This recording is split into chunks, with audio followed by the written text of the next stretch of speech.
the easiest class I've ever taught. Hello! Hi! Hi, everybody. This is part one of the three-part series of the S.H.E Method Masterclass that we're doing here live on Instagram and Facebook. Thanks for being here. My name's Tasha. This is Brandon. Hi, everybody. And we are the founders of Rules and Rebellion. If you're new to our community, welcome. We help people get their life back without losing their business or momentum in their business when they have been experiencing burnout or perfectionism issues in their business or in their daily life. And so we're talking about that. Hi, Teresa. We also talk to the creatives and the artists about the exact same thing. Yes. So if you're feeling like you're losing momentum in your business, if you feel like your creativity is somewhere in the dumpster, whatever it is, this is the kinds of things that we talk about because it is a direct correlation to burnout and perfectionism, which we all have a healthy dose of. And so these are the kinds of things that we talk about, we teach about in these classes. Really quick before we get started, I wanted to give everybody a bit of a disclaimer, a caveat. Yeah. We are teaching this class, and it is not the first time it has been taught. However, it is the first time we are teaching it this way. And it is the first time that we are both teaching it together. So You're watching us in real time. in real time, not be perfect, and possibly be a little clunky along the way. So thanks ahead of time for bearing with us while we figure out where our notes went on the screen and things like that. Whose phone am I looking? You're looking at both of them. I know, but where's... Okay, sorry. Usually yours is on the right, mine's on the left, and I'm all backwards. Welcome to the Rough Draft. Hi, everybody. Today we're talking about skills. So if you're not familiar with the S.H.E method, first I want to say hi to, I see Katie here and Sophia and Alex. I want to say hello. Thank you for being here. And others. And That's others. nice. And others. I don't know who the others are, though. That's right. If you are new here, hi, Elise. If you're new here or you're watching live, give us a 1 in the comments. And if you're watching the replay, go ahead and drop a 2 so we can say hello to you and get to know you if you're new to our community. Or if you are watching live, we want to be able to make sure that we are saying hi to you and speaking to you directly. We are talking about skills today. S.H.E method is skills, habits, and environment. These are really important, very specific factors to achieving your goals. And the reason we're talking about that today is because I'm hosting a workshop this weekend called Boldly Becoming You. Some of you are registered for it already.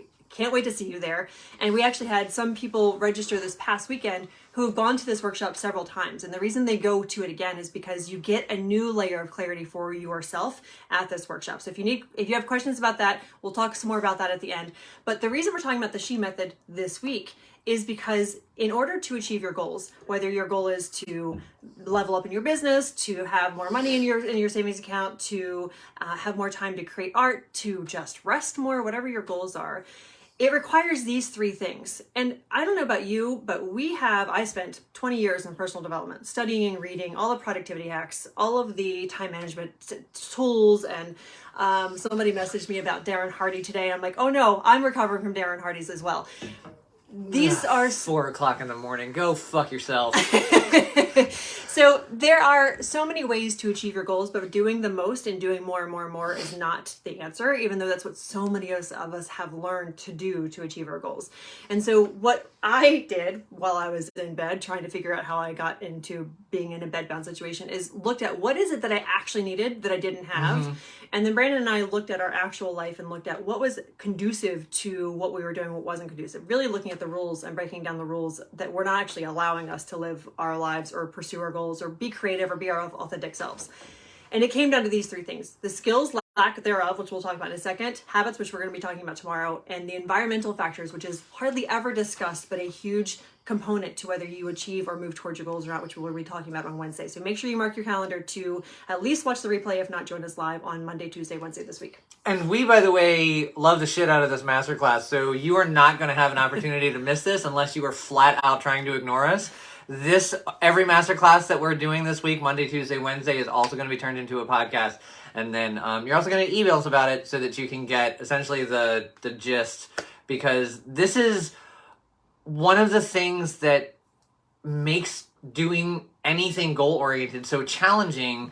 This is where the root of that comes from. We don't have these things because we're not taught to do these things, because we grew up in a world that is just do it, or we grew up in a world of just work harder, or we grew up in a world of more, or as Tasha was talking about with the Darren Hardys of the world, why don't you start your journaling process at 3:30 in the fucking morning before everybody gets up so that you have 72 hours in a day though I would imagine you don't have time to take care of things like your health or your children or your relationships.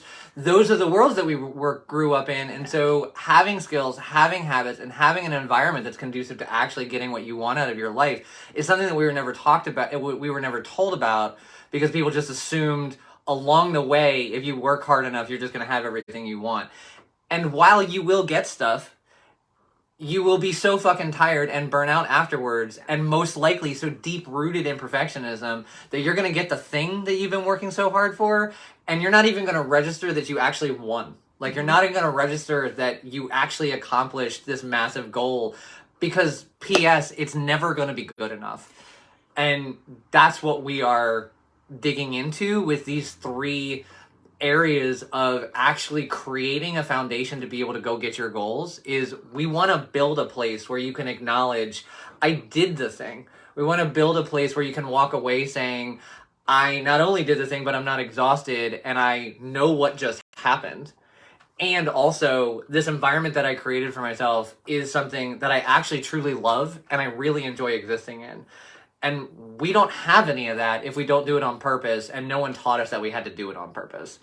This is such a huge piece that we want you to take with you right now. If you can't stay for the whole thing, take this with you. You have so much more control over these factors than any of the other stuff that's happening.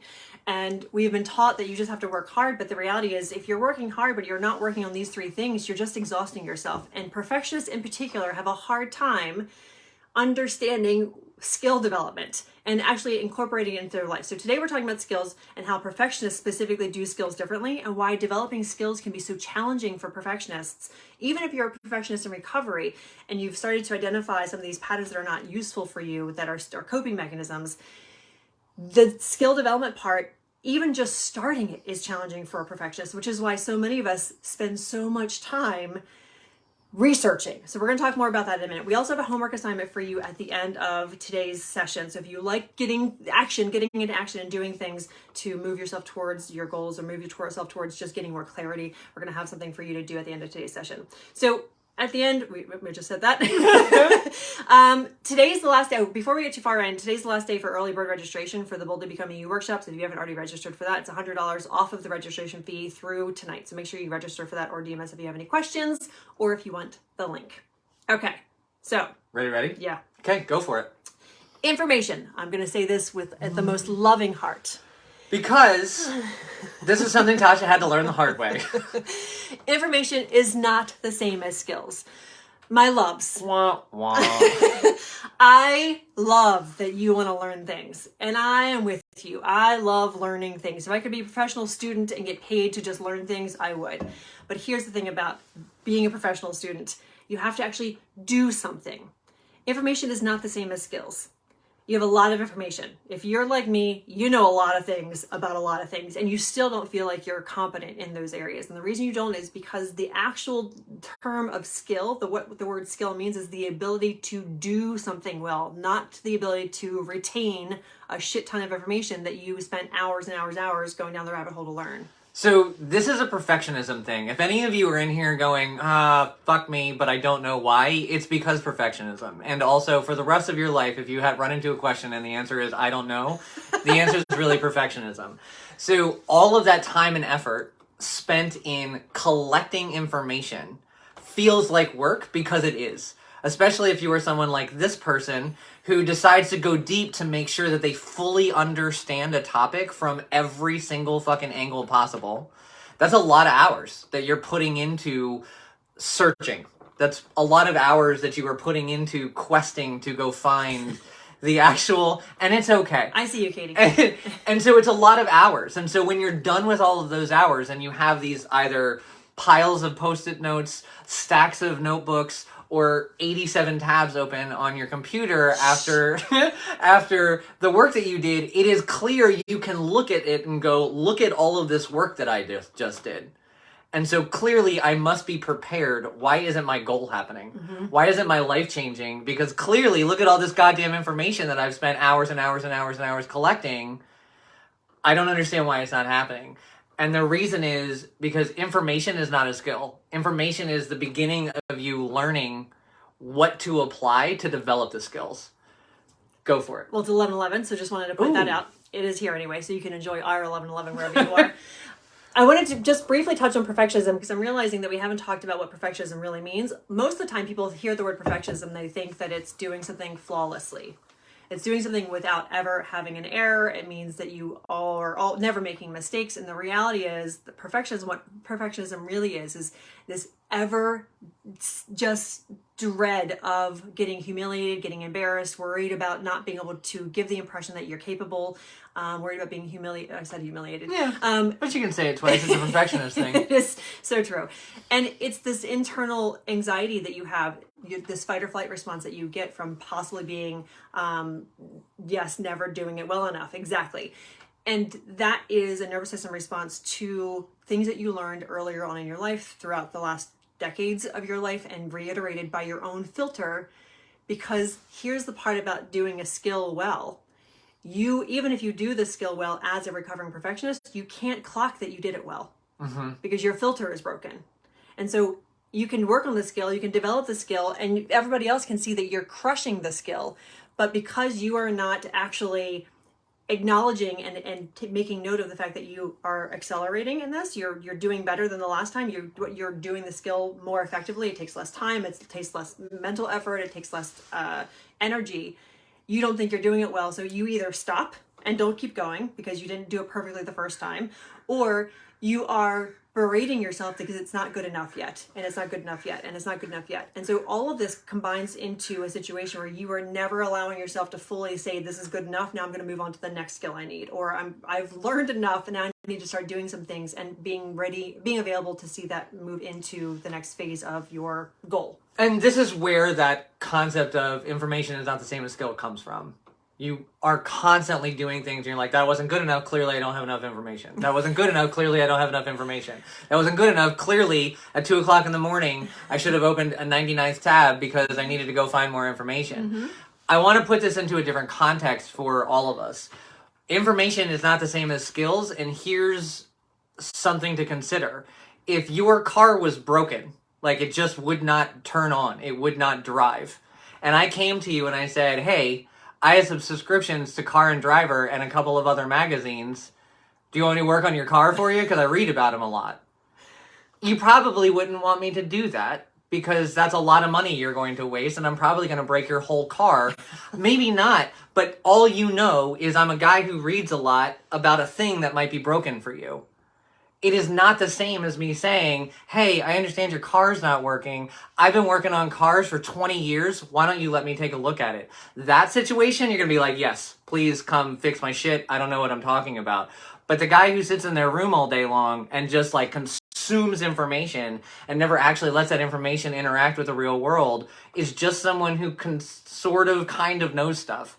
And so this is what we want to make sure that we are not turning into, is the person at the party who has all this information about crypto but doesn't have any fucking actual real life experience managing money. And so we want to make sure that we are developing skills, and the only way we're going to develop skills is if we take the information that we have gathered, which is also a very important part of the process, but then do the next thing, which is start to actually interact with the real world with that information so we can understand the information that we've collected.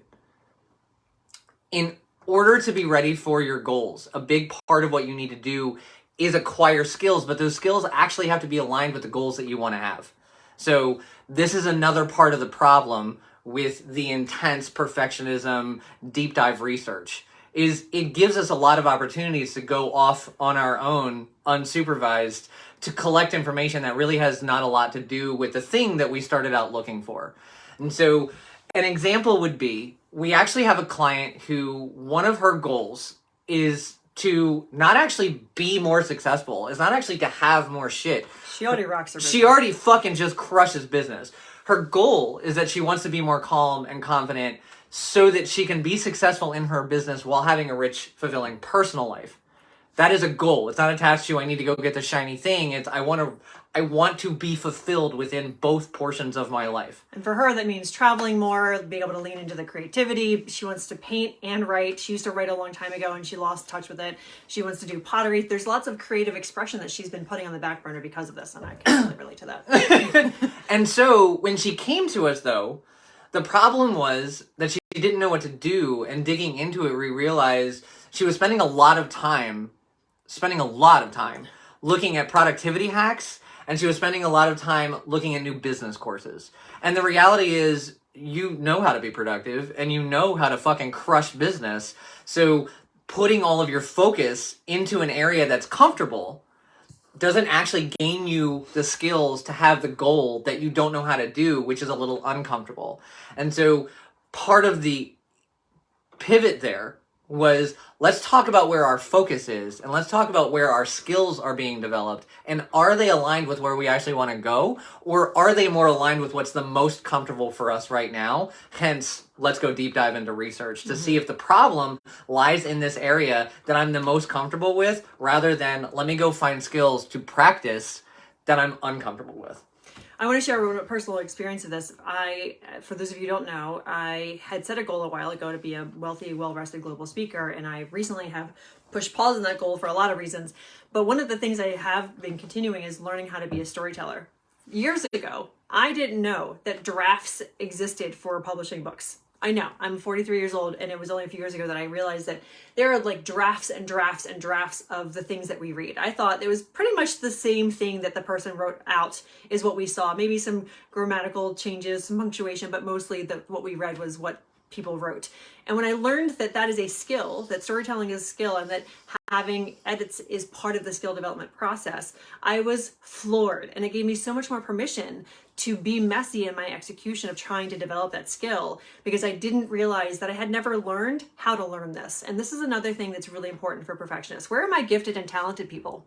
You went to school and you were in the gifted and talented program, or you had parents or siblings who were gifted or talented, or you had to grow up too fast. This is a very common trait for those of us who are not given the opportunity to learn in a way that was compatible with our actual learning style or learning needs, and you didn't learn how to learn. I see some hearts, yeah. So if you didn't learn how to learn, this is going to be a really pivotal moment for you to understand that learning to learn involves not doing it perfectly the first time you do it. The skill that you are thinking about, you can't do it perfectly the first time, because you have to learn what is working for you, and whatever your specifics need to be altered. So I don't tell stories linearly.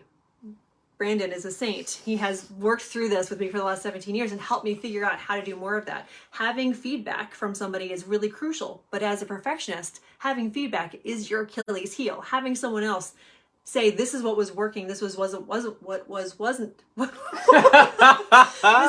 wasn't working. Stuck on a loop? I did.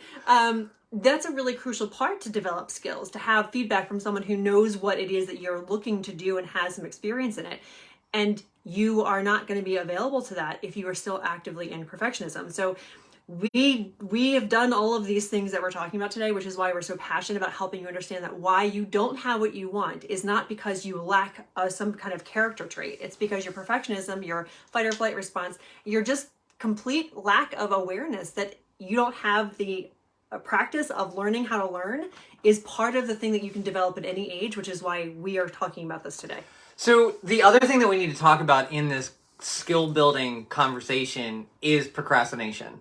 For everybody who's here who is a perfectionist, so all of you, procrastination is a part of your journey. And I'm going to say this once and then a million times later.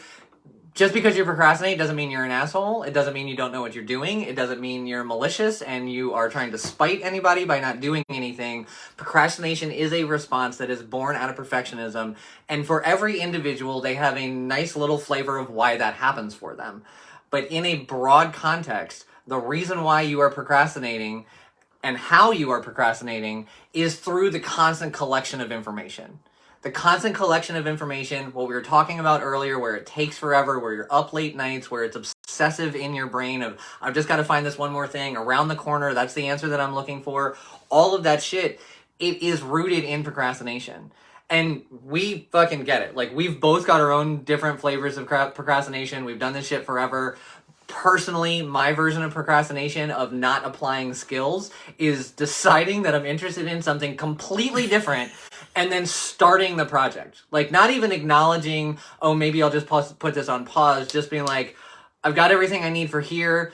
And then I get to a point, I don't actually say it to myself out loud. I just know what's happening now, but I get to a point where I'm like, oh, I'm terrified. And so then I just decide, since I can't do this immediately perfectly right away the first time, I'm going to create another new really exciting project for myself, and I'm going to go start that one. Most of the time, depending on how burnout and perfectionism is going for me at the time, to then stop it because I get to the point where it requires skill practice to then start a new fucking project. What are yours? Well, mine obviously is information collecting. I research and research and research. I just need to know a little bit more. I just need to get a couple more tabs, a couple more YouTube videos, a couple more podcasts, a couple more books to learn and understand this a little bit better. And then mine is making sure that my setup is perfect. So yeah. Yeah. Get on my brain. Tidying up is nice. So I got to make sure that it's set up perfectly so I can be where I need to be and have the time I need to have. And I can't just do it in half an hour. I need 3 hours to do it so that I can do it the right way, do it perfectly, do it well. And so what? I want to talk really quickly. I know. So guys, we're going to try to really keep this live to not an hour, but also again, this is new and it's going to be a little clunky. The rage that comes out of not having the amount of time that you thought you needed to make sure that the thing happened so it's funny like later, but it's also, it's one of the things that keeps us from practicing the skill of being so set on this is how I have to learn the information and the way in which I learn the information has to be perfect. And then when you realize that you don't have a free 5.5 hours to just sit online, the amount of anger that can come up, for Tasha, it's for real, but for everybody else, it can come up, or emotions can come up. Yeah. And it is proof to you, this is why I can't start yet, because I didn't have enough time to set the scene to be exactly the way that I needed it to be so that this could have the best possible outcome possible. And I'm glad you said that, because this is part of the perfectionism loop of needing to have evidence that it's going to work. And then what you end up doing is creating evidence that it can't work. And so you start doubting yourself. And this is hard to get out of. This is why nervous system regulation is something that we drive home so hard, because all of this is rooted in this fight or flight response. You don't maybe feel like you're being chased by a tiger, but this fight or flight response is why you have a hard time stopping on hour 4 of research, or stopping yourself from starting a 5th project when you feel already frustrated in the third layer of your thinking that you didn't do anything with the other 3 or 4 you've already started. And so this is all part of the perfectionism loop. And another part that's really hard for perfectionists, but is totally manageable if you understand what's happening, is in order for you to decide that something is good or bad, you have to know how to assess things. But what most of us were taught, because this is what is at the root of perfectionism, not I didn't do this well or this wasn't effective, it's I'm bad. I did this badly. Probably most of you have heard of Brene Brown and her differentiation between shame and guilt. It's important to understand that you feel shameful when you do not do something perfectly, and when you mess up, or when you don't do it in the right amount of time. And this idea that your self-assessment is flawed. Your filter for assessing your ability to do something well or not is jacked up, because it was wired in your nervous system that way. Not you, it's all It's just a very strong, listen, fucker, you're broken. No, you're not broken. But your nervous system is a little wonky, and for some of it, it's really wonky. My nervous system is just still struggling. I have to work really hard at making sure that my nervous system is regulated in order to be able to take any action. And so I want to relate to you in this way, empathize with how frustrating this can be, where you can see other people in your life, no problem, just going after doing these things. And you're like, I know this stuff. I know I could do what I see them doing, but you can't get yourself to do it. It is related to this inability to assess that you've done something well in the past and that you can trust yourself to do it again. That is a skill. Assessing and evaluating is a skill that you never learned to develop, because you were already being told whether you were good or bad from the outside.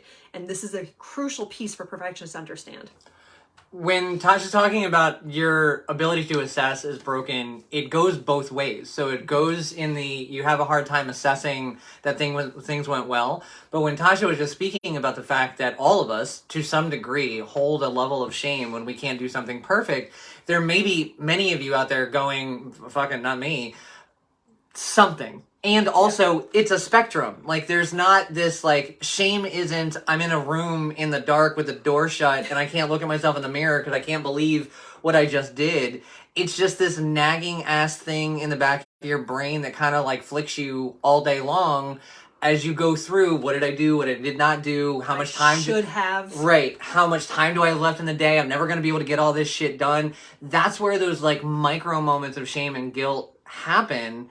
And when they happen over and over and over again, you may not even know that's what it is, but it is something that is affecting your decision making, and it's affecting your ability to say, I trust myself. Mm-hmm. And because I trust myself, I'm going to go do this thing and it may be sloppy, but I trust that I'm going to come out okay. I don't know if it's going to be the way that I want it to be right now, but I'm going to do it anyway.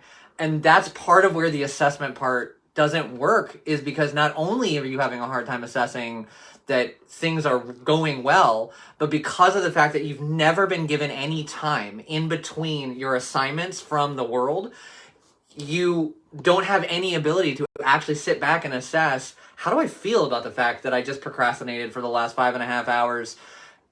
Not in a, you're an asshole, but how does my body feel? Mm-hmm. We've never been given that kind of time. We've never been given that kind of permission.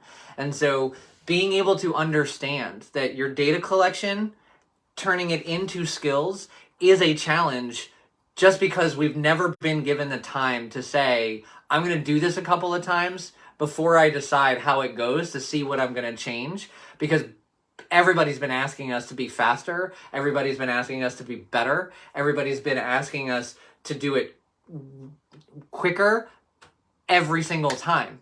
And it has to be quicker than the last time. In this idea, you don't have any time for what really needs to happen, which is practice. Practice takes time. Practice requires that we accept that it's going to be a little messy.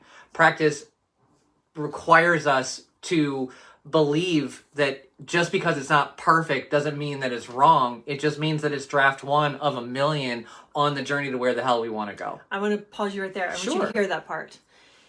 Draft 1 of what will be a million is so, so important, because this is not something that we learned as perfectionists, as people who has developed these perfectionism tendencies. Perfectionism is procrastination, it's people pleasing, it's hyper productivity, hyper independence, and this rigidity piece that we learned because we got feedback from somebody early in life. Oftentimes it's parents, but it can also be teachers, it can be society systems that you were subjected to, that you had to be perfect, otherwise there was a cost to you. And when you have that wire in your nervous system, when you're 5, 6, 7, 12, 16 years old, it is wired into your body, and you have to actively unlearn that and teach your nervous system that it's safe. And these are actually 2 things that are really important for you we want to make sure you understand today. There are 2 things that we start with with every single client that we have. One is understanding and raising your awareness of your unique life circumstances. Not a single speaker, not a single author, not a single podcast that you listen to for the majority of your personal development career was based on someone's life who has something similar to you. Most of the speakers that we've heard and gained productivity hacks from and time management skills from are people who are able-bodied, cis, hetero, Christian, wealthy, white men who are also seen as neurotypical. Even if they are not, they had the opportunity to create a world that works for them. The society is built that way. Your unique life circumstances are those things that make that society, that structure, that profile not relatable, not conducive to your own experience. And we're going to talk more about this on Wednesday when we talk about environmental factors. But your unique life circumstances are things like having ADHD or being autistic, having a menstrual cycle because your hormonal fluctuations change up to 25% from week to week in your cycle, being a caregiver of someone who's chronically ill or children, being disabled. What else am I missing? I was going to say not having a menstrual cycle. There are plenty of female identifying people that have passed that point in their life. There are also many people like me that do not have one. And there are a lot of things that go into not having one. Holding space for people that do. Making sure that the space that you hold is understood and that we navigate the world in a different way. Everything that you're doing. Everything that makes your life yours is a unique life circumstance. And just because you have kids and somebody else has kids doesn't mean that doesn't make your life not unique within that experience. Your kids need different shit. Maybe your kids go to 80 fucking extracurricular activities a year and someone else's goes to 0. Maybe you're single and you're tired of listening to people talk about their fucking relationships and their children. All of these things are unique life circumstances that go into how you make informed choices. Or how you don't actually make informed choices because you're not acknowledging that they're unique life circumstances that affect what you are capable of every single day. Because we have been taught not to make excuses. Not to make excuses, not to call in sick unless it's a really good reason. How about the fact that I've got to be someplace today and I don't want to, and that's a lot for me. That's my good fucking reason. My unique life circumstances make me real sleepy. And recognizing that that's totally fucking valid because it's yours. And you don't have to explain it. And you don't have to justify your life to other people because they're your unique life circumstances. And no one's going to get it. When you have unique life circumstances, you have unique skills that you need to develop that are different than what the world has told you and you develop them and practice them differently than the world has told you to. And so we talk about unique life circumstances a lot, and we want you to invite you to look at what are your unique life circumstances. Where are the things that you have happen in your day that is not often accounted for when you are being taught to write down every 10 minutes what you do during the day as a way of tracking your time? No. It infuriates me. If we had that kind of time, we wouldn't be having this conversation, friend. And then the second thing that we always talk about, because it is such a crucial part to get back down to the truth of who you are, is nervous system regulation. This is, if I could just plant something into everybody's brain around the world, so much would be easier and we would be so much kinder to ourselves and to each other.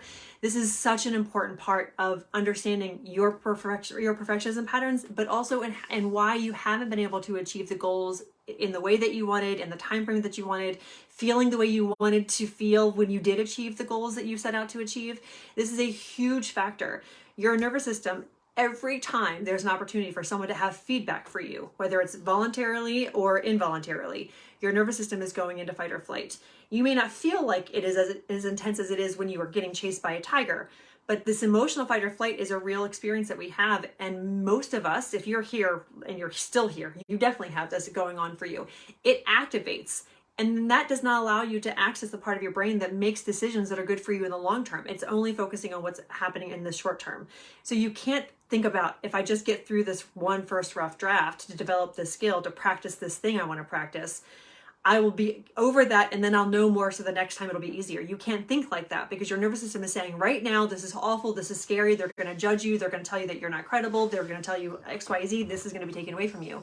So understanding that getting nervous system regulation as a regular practice is crucial for you to move through any of these things is important.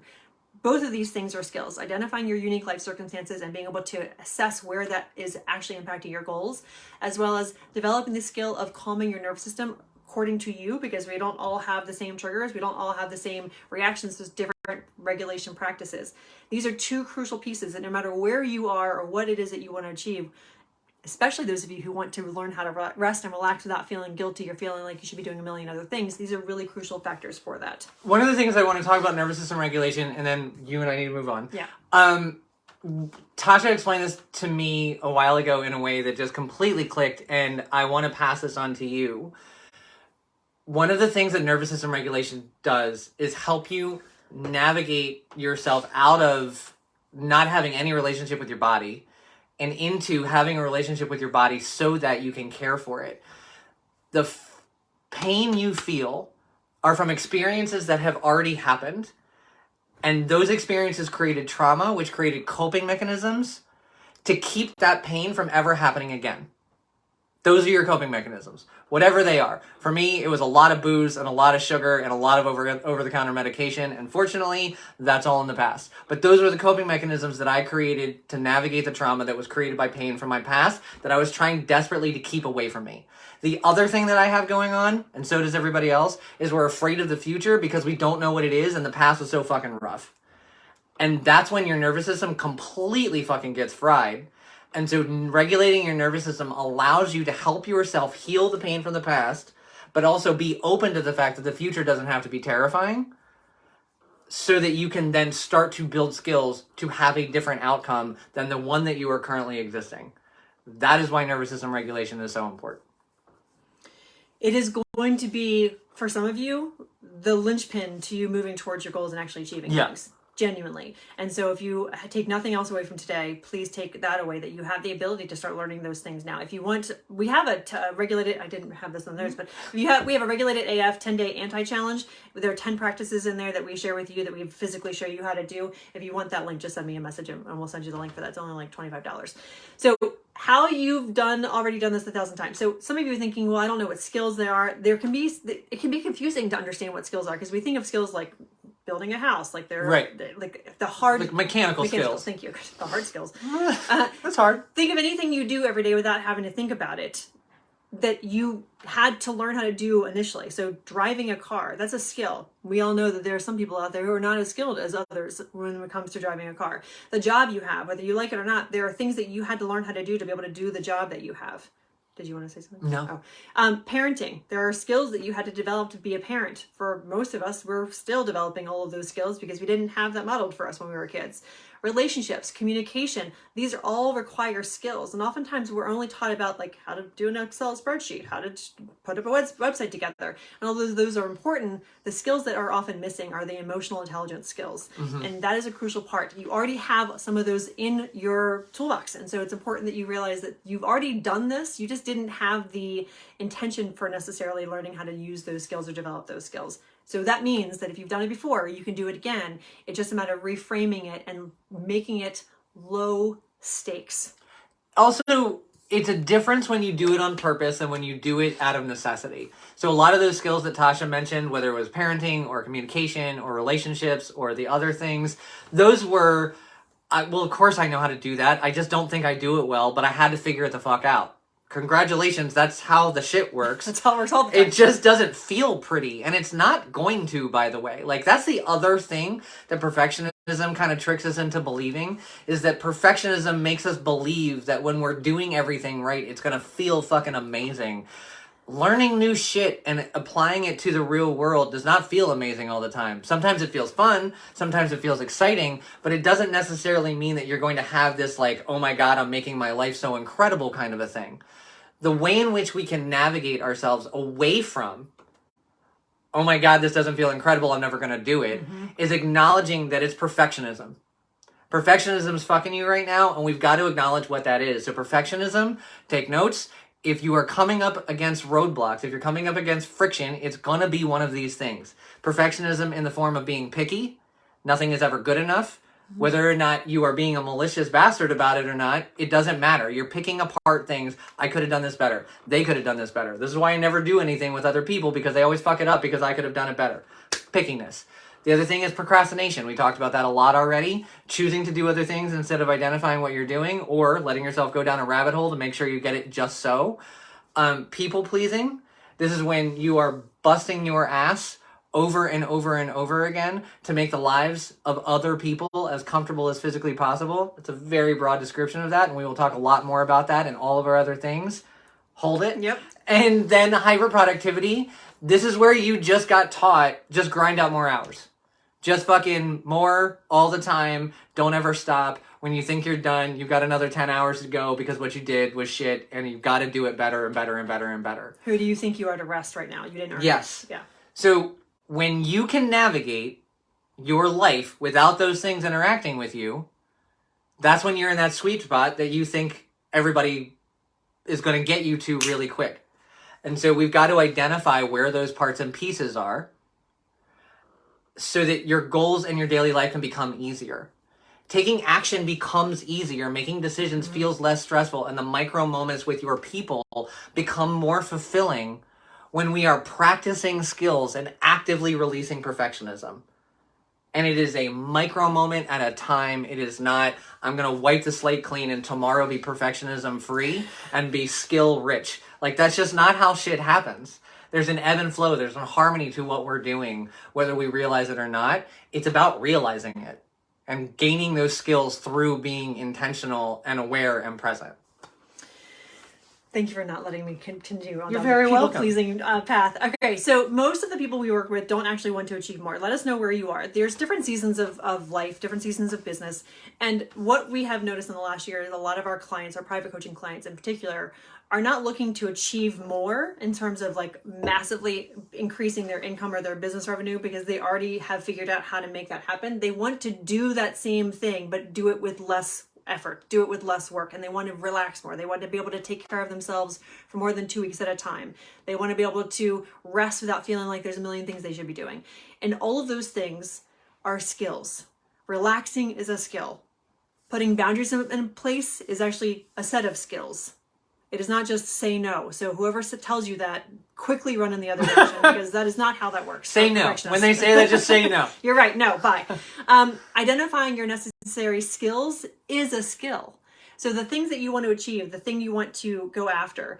So I'll share one of mine. Right now I'm working on going to 20 waterfalls this year. We have, I think, like 10 left to go to. In order for me to do that, I had to develop skills. I had to, one, develop the knowledge of geography around Oregon, and also develop the ability physically to climb further than I have been able to climb in the past because of my chronic illnesses, because of my EDS. So it's a skill for me to have to learn how to develop the endurance and the stamina to be able to go do these things. These are all skills. It's so important you understand that it's just a skill that you do or don't have, and that it's a matter of just developing the skill. It's not that you are inherently incompetent. You don't lack for your character. It is your inability just so far to have that skill because you had fight or flight kicking you in the ass, perfectionism stealing your path and keeping you from developing that skill. So my point for saying that is it genuinely is just a skill you haven't developed yet, and it's just going to take practice doing that, and it's going to take some steps in developing that, which is why we're doing this week. Homework.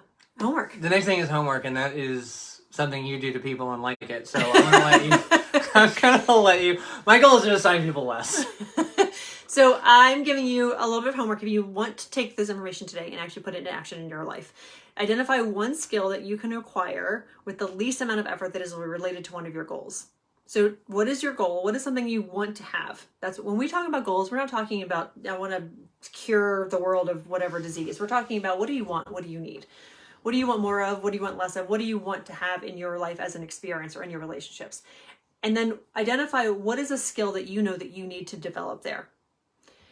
Some of you have said people pleasing is a challenge, so maybe your skill is making yourself the priority. What makes it, and the next part of this homework is, what makes it feel hard or challenging or unrealistic? Identify those two things. What is the skill that you need to develop? One of the skills you need to develop that looks like it could be the least amount of work, least amount of effort. And what do you feel like makes it hard to actually develop that? What makes it challenging? What makes it feel unrealistic? And write those things down. If you're a journaler, give yourself the opportunity to write that down. If you're not, just put it in the notes of your phone. But definitely give yourself 5 or 10 minutes to process this out, to give yourself the opportunity to reflect on this, because this is your opportunity to choose a different path, to choose to get out of the perfectionism path that you've been on because you were thrust in that direction. I want to hone in on what makes it hard, what makes it feel hard, challenging, or unrealistic. Every single one of you is massively capable. And so whatever it is that your goal is, and whatever skill that you've identified that's like the smallest, most incremental kind of skill that you could gain, you're going to do it. Like, you're super smart, you're very capable. Through lots and lots and lots of trials and tribulations, you have made it this far in life, which means that you've never failed. And so you're very capable of doing it. But I want to acknowledge that it's okay to say out loud that something feels hard. Just because it feels hard doesn't mean it's not possible. And it definitely doesn't mean it's not possible for you. And so recognizing that you can give yourself permission to say, I want to learn how to do this thing. And the simplest thing I could possibly, like, let's just use exercise as an example, because everybody has something hung up with that. Let's just say one of your goals is exercise. The simplest thing you could possibly do is walk to your mailbox. Maybe the simplest thing you could do is walk from your bed to the couch. Either way, there is a simplest step in there. It's also allowed to be simple and hard at the same time, and you're allowed to admit that to yourself, and you're allowed to go do it. If it's challenging, identify why. If it feels unrealistic, identify why. There's all kinds of crap that we want to do, Tasha and I, that feels unrealistic because We have responsibilities that aren't just getting up and doing whatever the fuck we want to do every single day. It's we like the things that are available to us, but those also keep us from just flitting about doing things that we feel like in the moment. And so some of our goals or some of our skills that we need to acquire feel unrealistic. Doesn't mean it's impossible. It doesn't mean we're dicks for saying it. It doesn't mean that we're not going to do it. But acknowledging the challenge is part of being able to give it a name so that you can then move forward with how you're going to go about doing it in your own way. Not because we told you to, not because you need to put a date on a calendar for the next 3 days, in your own way. Your unique life circumstances require that it be done in your own way because you've got your own shit going on. So as you're identifying these things, give yourself permission to say, yeah, that's fucking hard. And I'm going to figure out how to do it anyway because I'm real smart. But right now, I'm just going to allow myself to be tired about the fact that the thing's hard. It's perfectly acceptable and it's perfectly all right. Doesn't mean that you have a negative attitude or that you're being a jerk. So no matter what your goals are, whether it's nicer stuff, cooler trips, switching directions in your business or starting a business, or you just want to fucking relax without the fear of the impending disaster and the overwhelming guilt, all of that, you can't get to any of those things without specific skills. And that one of the things that I'm doing during the Boldly Becoming You workshop is helping you identify the skills that you may need to acquire to achieve the goal that you want to achieve. And it's so crucial that you understand that anything you want is just a combination of skills, habits, and environment, which is why we're doing this 3-part masterclass this week. Today's skills, tomorrow is habits, and then Wednesday we're talking about the environmental factors. And there's specific things that you need to know about those because we've been all taught a very watered down version or a completely unrealistic version of those things for ourselves. I'm going to give you a chance to read this. I want to talk about what Tasha talks about in the Boldly Becoming You workshop. So I want everybody to give themselves permission to be okay with what you want isn't a tangible thing that you can hold in your hand. And one of the reasons why you haven't been able to say it out loud is because you don't know what it fucking looks like, and no one's encouraged you to figure it out. No one's encouraged you to figure out what a realistic version of your life right now and calm at the same time look like. Calm always looks like when I retire. Calm always looks like when my kids are out of the house and I don't have to worry about them every single night. P.S. If you're a parent, you're going to worry about them until you die, so we might as well get on board with that. This is about identifying things that are not necessarily tangible and what that means. And Tasha actually helps you in the Boldly Becoming You workshop really dig into, what does calm mean to you? What does calm in this season of life mean to you? Thank you so much. What does calm in this season of life mean to you so that you can build a life that has more of it? What does being relaxed mean when you're not being told to go relax and it doesn't need a $100,000 budget to accomplish it or a 2-week stay at an all-inclusive resort so you can finally get the rest you need? By the way, when you leave that resort, all your crap is waiting for you. And so we want to hone in on what these things really mean. And Tasha helps you do that in the Boldly Becoming You workshop so that then you can start being able to put names and faces to what those things that you want actually mean for you, so that you can start developing skills that actually make those things come to existence rather than just being a cool thing you think about when you have the money. Hopefully you'll be able to get to it. My entire goal for this workshop and our goal for this series this week is to help you stop using your very precious limited energy on things that aren't actually moving you towards what you actually want and what you deserve. You deserve a life that's fulfilling. You deserve relationships that are fulfilling. You deserve to feel good at the end of the day. And most of us have been wired to not know how to actually allow that to exist. And what you will see at the end of this 2-day event at the Boldly Becoming You workshop is you have given yourself permission to feel all those things and also the tools and the reminders to actually feel that way on a more regular basis. So there's a question, is staying curious a way to keep your nervous system regulated? Not always. For some people, that curiosity feels open-ended and it can feel overwhelming to not have an answer. It's different for everybody. It is definitely a crucial part. Compassionate curiosity is actually the first of our 5 essential pivots to moving out of perfectionism that we developed. This framework that we figured out was how we started moving out of perfectionism patterns. So curious is really important.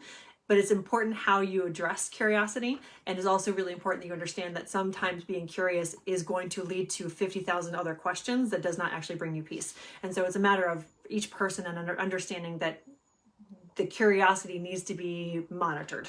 I want to applaud your vocabulary. Curiosity is beautiful. Like, I just really, for 100% for serious, like, it is a beautiful way you frame that question. because of the fact that it gives you the opportunity to be gentle with yourself, as opposed to is trying to figure out how to fix it the way that I want to go about my nervous system. Because that's one of the things that Tasha and I talk to a lot of our clients and a lot of you on social media. You're not broken. There's nothing busted about you. And so being able to be curious is a beautiful way to start the process. Curiosity about where in my body do I feel anxious? Curiosity about which of the nervous system regulation techniques actually is more effective for me or is actually more ineffective for me because of how I feel today. There are a number of nervous system regulation techniques that we teach our clients. And what's really bizarre to Tasha and I is they all like ones that Tasha and I hate. And it's because the ones that they love really do something for them. And the ones that they love have an adverse effect on Tasha and I. And so the curiosity that you're bringing to this conversation is lovely. And the curiosity can be pointed at specific things so that it doesn't spin out into a feeling of overwhelming, I don't even know where to start now because I opened Pandora's box. I see Michelle signed up. We're excited to see you this weekend, Michelle. I'm so glad you're there. So this is, we're going to wrap up today because we're already way over than we're supposed to go over today. We're like 6 minutes longer than I thought we were going to be, which is way better than I expected. Thanks for joining us here. If you watched us live, please message us and let us know what your biggest takeaway today was so we can make sure that we reiterate that when we send out the email and when we're just putting more content out in the next couple weeks. Also, if you have questions about anything that we talked about today, feel free to leave a comment in the comment section or DM us. And if you haven't already, make sure you check out the Boldly Becoming You workshop because it's $100 off for early bird registration. Ends today. Today is Monday, October 2nd. So if you haven't already checked that out, make sure you take a look at that and message us with any questions. We're so grateful that you were here and we're so glad that we were able to cross paths. We do believe that things cross paths on purpose and we co-create experiences, and we're very happy to co-create this experience with you today. So thank you for being here. We know you could be in a million other places, and many of us probably worked with many other tabs open, but we appreciate you being here. We appreciate your questions and your engagement, and we'll be back tomorrow to talk about habits. We're going to get real clear about habits. And I'm going to be reining Tasha the fuck in because this one could go for a long time. I have very passionate opinions and perspectives on habits. Yes, she. Skills, habits, and environment. So this is the SHE method, and this is what we use with our clients, with ourselves, with our family to decide how to use our limited capacity, limited energy on our day-to-day lives to achieve those things. So we'll talk more about that. Tomorrow we'll be here at 11 a.m. Pacific Standard Time, and the replay of this will be on the podcast and available here. So if you didn't get to catch it all, it'll be there in a few minutes. Thank you so much, everybody. Have a lovely afternoon. And be gentle with yourselves. We'll see you tomorrow.